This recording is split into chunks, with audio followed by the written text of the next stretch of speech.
कि किन किन को कैबिनेट में एंट्री मिलेगी। अगली खबर मध्य प्रदेश सरकार से जुड़ी हुई है। मोहन यादव सरकार आज रामलला के दर्शन करने के लिए पहुंची। अयोध्या में मोहन कैबिनेट का जोरदार स्वागत हुआ।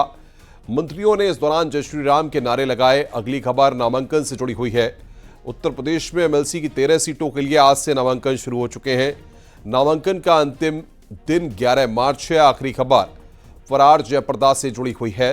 रामपुर की एमपी एमएलए कोर्ट में जयप्रदा को बड़ी राहत दी है। तमाम बड़ी खबरों पर विस्तार से चर्चा होगी।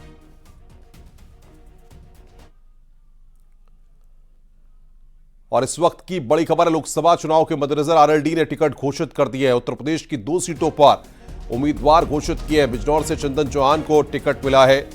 बागपत से राजकुमार सांगवान को टिकट मिला है। बता दें कि एनडीए गठबंधन का आरएलडी हिस्सा है। राजकुमार सांगवान वर्तमान में सचिव हैं और चंदन चौहान विधायक हैं। चंदन चौहान मुजफ्फरनगर की मीरापुर सीट से मौजूदा विधायक हैं। तो ये बड़ी खबर यहां पर हम आपको बता रहे हैं। आरएलडी ने टिकट यहां पर घोषित किए हैं। बागपत लोकसभा से राजकुमार सांगवान, योगेश चौधरी को एमएलसी उम्मीदवार भी बनाया गया है। तो चंदन चौहान मुजफ्फरनगर की मीरापुर सीट से मौजूदा विधायक हैं, उनको यहां पर प्रत्याशी बनाया गया है। राजकुमार सांगवान वर्तमान में राष्ट्रीय सचिव हैं और चंदन चौहान विधायक हैं। चंदन चौहान मुजफ्फरनगर की मीरापुर सीट से मौजूदा विधायक हैं। राष्ट्रीय लोकदल का झंडा बुलंद रखने वाले ये तीनों प्रतिनिधि आपके सहयोग और आशीर्वाद से सदन पहुंचकर किसान, कमेरा और विकास की बात करेंगे। ये बात जयंत चौधरी के द्वारा ट्वीट करके कही गई है।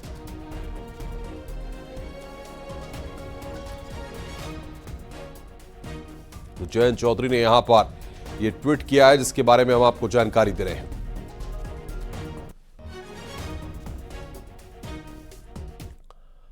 यूपी में एमएलसी की 13 सीटों के लिए आज से नामांकन शुरू हो गए हैं। नामांकन का अंतिम दिन 11 मार्च है।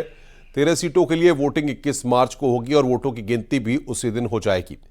राज्यसभा के चुनाव के बाद अब विधान परिषद चुनाव के लिए सरगर्मी बढ़ने वाली है।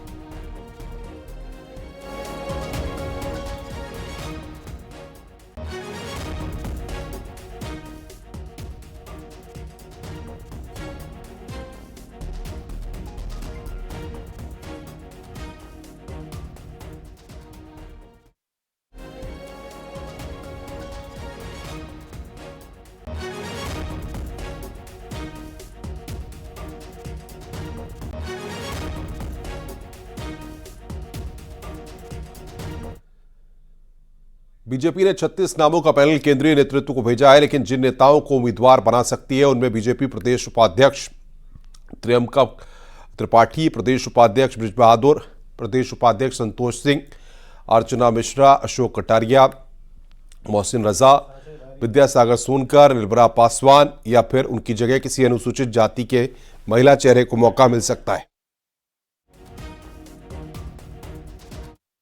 24/7 कैडर बेस्ड पार्टी है। भारतीय जनता पार्टी एमएलसी चुनाव में अपने सम्मानित कार्यकर्ताओं को, जो विभिन्न क्षेत्र में काम करते हैं, विभिन्न वर्ग में काम करते हैं और जिनके कार्यों के अनुसार पार्टी उनको विधान परिषद में समायोजित करती है, मुझे लगता है जल्दी वो लिस्ट आएगी और जल्दी नामांकन होंगे और जल्दी भारतीय जनता पार्टी के कार्यकर्ता इन रिक्त सीटों पर विधान परिषद में सम्मानित होंगे। एमएलसी चुनाव पर कांग्रेस सांसद प्रमोद तिवारी कि कांग्रेस के पास इतने विधायक नहीं है कि हमारा कोई उम्मीदवार हो।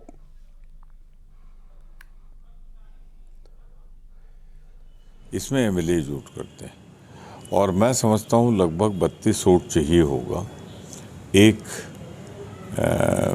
एमएलसी बनाने के लिए। तो 32 तो नहीं है ना कांग्रेस के पास है ना बसपा के पास है, तो प्रतिनिधित्व तो नहीं होगा उनका। हाँ, जो ग्रेजुएट कॉन्स्टिट्यूंसी होगी, जो चुनाव होंगे टीचर कॉन्स्टिट्यूंसी के, उसमें दलों का प्रतिनिधित्व होगा। लखनऊ में सीएम योगी ने आज 2800 करोड़ की 650 पर्यटन विकास परियोजनाओं का लोकार्पण और शिलान्यास किया। इस मौके पर सीएम योगी ने बताया कि प्रदेश में पर्यटकों की संख्या बढ़ी है, काम हुआ है तो परिणाम भी सामने आए हैं। मुख्यमंत्री के मुताबिक यूपी उत्सव की भूमि है, यहां अराजकता को आस्था में बदला गया है। अब लोग उत्तर प्रदेश आना चाहते हैं। सूबे के मुखिया ने बताया कि अब प्रदेश में कानून व्यवस्था बेहतर है, हर क्षेत्र में उत्तर प्रदेश में काम और विकास हो रहा है।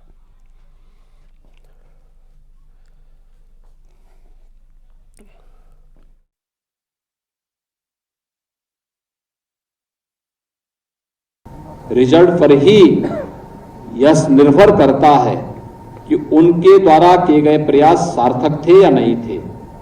ये चीजें दिखती हैं कि कार्य हुआ तो उसके परिणाम भी हमारे सामने आए हैं।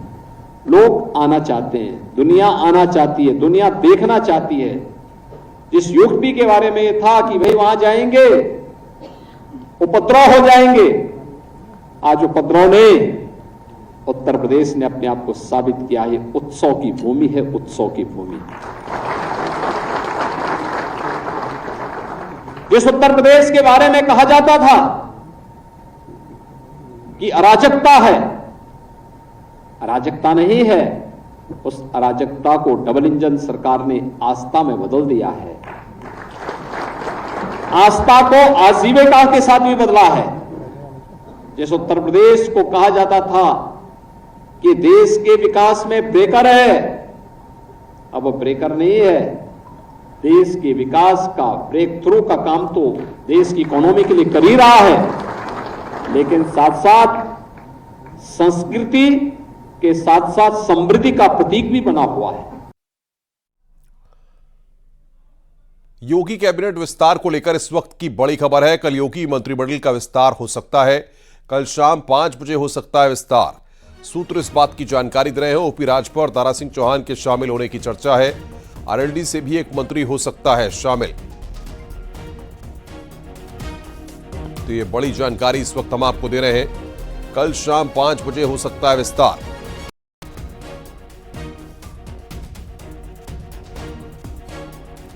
कल योगी मंत्रिमंडल का विस्तार हो सकता है। ये बड़ी खबर इस वक्त हम आपको बता रहे हैं। कल शाम 5 बजे हो सकता है विस्तार। राजभर, दारा सिंह चौहान के शामिल होने की इसमें चर्चा है। क्यों अहम है ओपी राजभर, यह हम आपको बता रहे हैं। ओपी राजभर की अपने समाज में अच्छी पकड़ है। ओपी राजभर की उत्तर प्रदेश में आपको बताएं कि राजभर समाज की आबादी 12% है।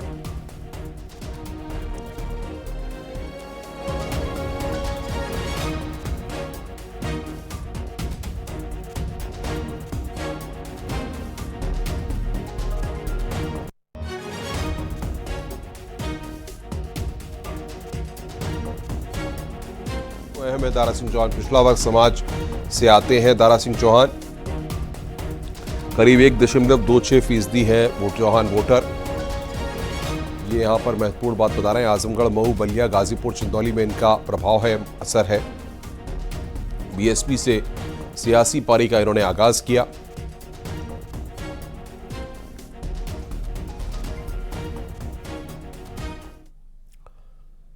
और बड़ी खबर दिल्ली से, बीजेपी केंद्रीय चुनाव समिति की तारीख में बदलाव हुआ है। अब 8 मार्च को होगी बीजेपी केंद्रीय चुनाव समिति की मीटिंग। प्रधानमंत्री के कार्यक्रम के चलते हुआ परिवर्तन। बीजेपी मुख्यालय में होनी है केंद्रीय चुनाव समिति की मीटिंग। प्रधानमंत्री मोदी, बीजेपी अध्यक्ष जेपी नड्डा, गृह मंत्री अमित शाह समेत चुनाव समिति के सभी सदस्य शामिल होंगे।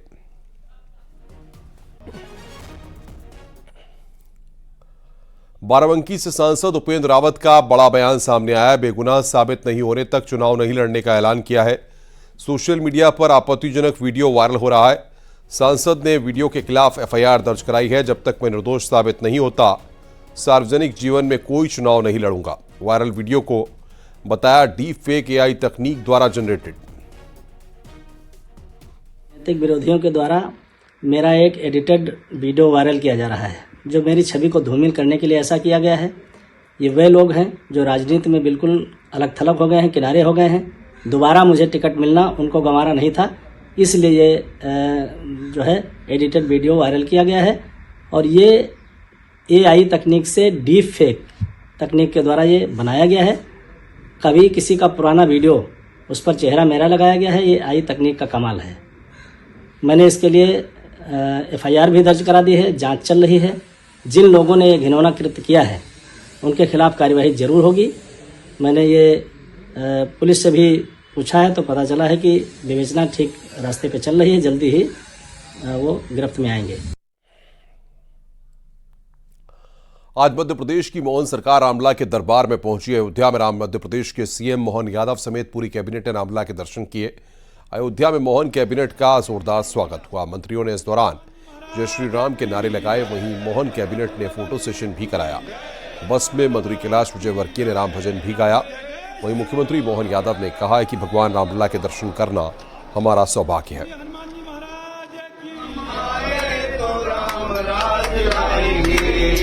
राम आ गए तो राम राज लाएंगे, राम आ गए तो राम राज लाएंगे।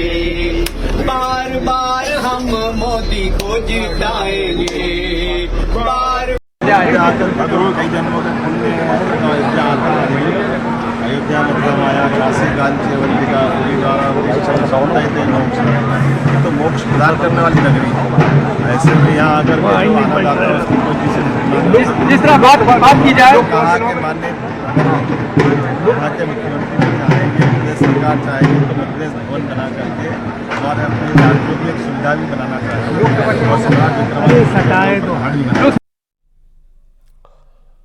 रामपुर से खबर है, जहां पर एमपी एमएलए मजिस्ट्रेट कोर्ट से जयप्रदा को बड़ी राहत मिली है। जयप्रदा को जारी वारंट कोर्ट ने वापस लिए। जयप्रदा ने वारंट रिकॉल करने के लिए लगाया था प्रार्थना पत्र। कोर्ट ने जयप्रदा के प्रार्थना पत्र को मंजूर किया है। 20,000 के 4 जमानती के साथ मंजूर किया है। अब हर तिथि पर कोर्ट में मौजूद रहेंगी जयप्रदा। अब 6 मार्च को होगी अगली सुनवाई। जयप्रदा को कोर्ट ने पिछली तारीख को फरार घोषित किया था। फरार घोषित करने के बाद आज कोर्ट में पेश हुई थी जयप्रदा। आचार संहिता उल्लंघन के 2 मामलों में जारी हुए थे एनबीडब्ल्यू वारंट। करीब 7 बार जारी हो चुके हैं एनबीडब्ल्यू वारंट। 2019 लोकसभा के दौरान आचार संहिता उल्लंघन के मामले में ये दर्ज हुए थे। महाराजगंज में 2 अलग अलग सड़क क्षेत्र में सड़क हादसों में कुल 4 लोगों की मौत हो गई। 2 छात्र और 2 महिलाओं समेत 4 लोगों की जान चली गई। वहीं दोनों घटनाओं में 7 लोग घायल हुए हैं। पहली घटना पुरंदरपुर थाना क्षेत्र के गोरखपुर सोनौली राष्ट्रीय राजमार्ग की है, जबकि दूसरी घटना घुगली थाना क्षेत्र की है। कि आज दिनांक 4 मार्च 2024 को दोपहर करीब 12 बजे भुगली जगखीरा मार्ग पर 2 मोटरसाइकिल पर सवार कुल 6 लोगों में आपस में टक्कर हो गई। इस एक्सीडेंट में 6 लोग घायल हुए। घायलों को तत्काल सीएससी भुगली ले जाया गया, जहां पर डॉक्टर द्वारा उन 6 में से 2 को मृत घोषित कर दिया गया। शेष 4 लोगों को जिला अस्पताल महाराजगंज रेफर कर दिया गया है। में 2 बाइकों के आमने सामने की टक्कर हो गई। इस हादसे में एक की मौत हो गई, जबकि दूसरा घायल हो गया। घटना मोतीपुर थाना क्षेत्र की है। सूचना पर पहुंची पुलिस ने शव को कब्जे में लेकर पोस्टमार्टम के लिए भेज दिया है।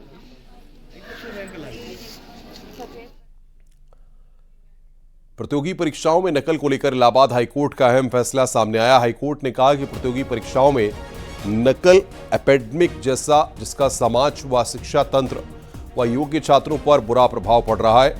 कोर्ट ने कहा है कि अपराधियों पर कठोर कार्रवाई हो। कहा है कि एजेंसियों की नकल रोकने की विफलता राज्य के लिए दुखद। कोर्ट ने दूसरे के बदले परीक्षा देने वाले आरोपी रोशन सिंह को जमानत पर रिहा करने से इंकार किया। कोर्ट ने राज्य सरकार को प्रतियोगी परीक्षाओं की शुचिता बनाए रखने के लिए सख्त कार्रवाई के निर्देश दिए हैं।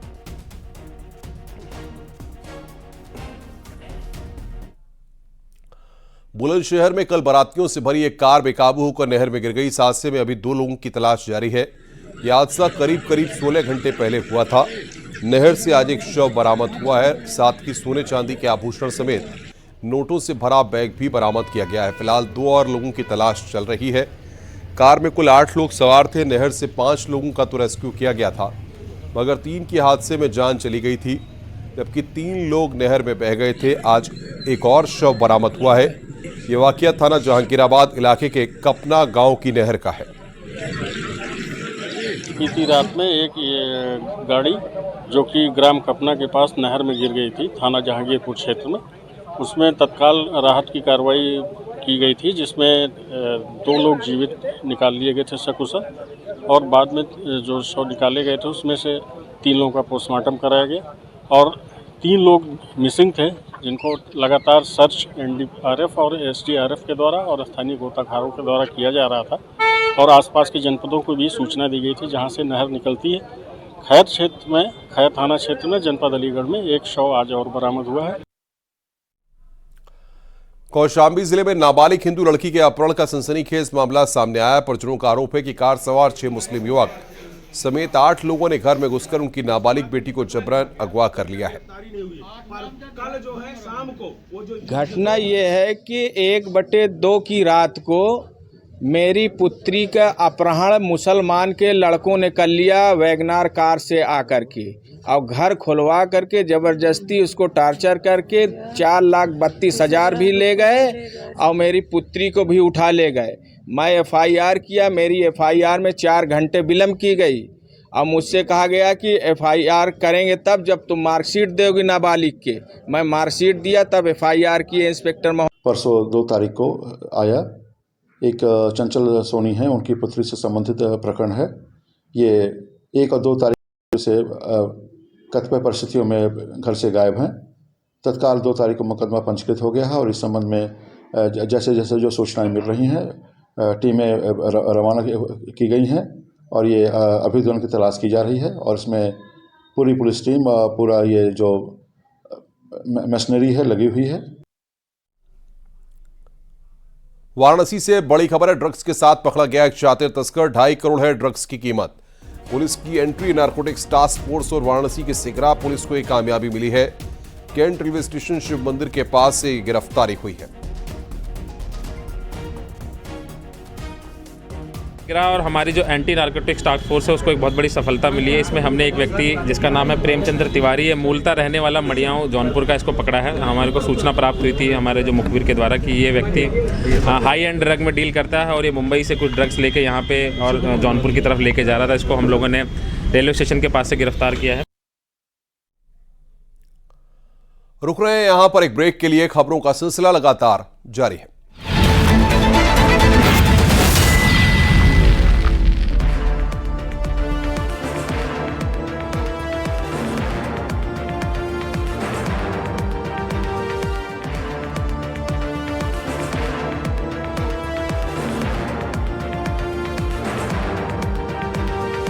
बैद्यनाथ का उद्देश्य घी, मिठाइयों का पहला प्यार। की बैठक में शामिल हुए राजस्थान के डिप्टी सीएम प्रेमचंद बैरवा, कहा लोकसभा चुनाव में एनडीए 400 से ज्यादा सीटें जीतेगी। लखनऊ के विकास नगर में सड़क धंसी, लखनऊ के सेक्टर 4 की घटना, कार लटकी हुई दिखाई दी। एटा में सामने आया लव जिहाद का मामला, पुलिस ने विशेष समुदाय के 2 सगे भाइयों को गिरफ्तार कर लिया। हाथरस में पुलिस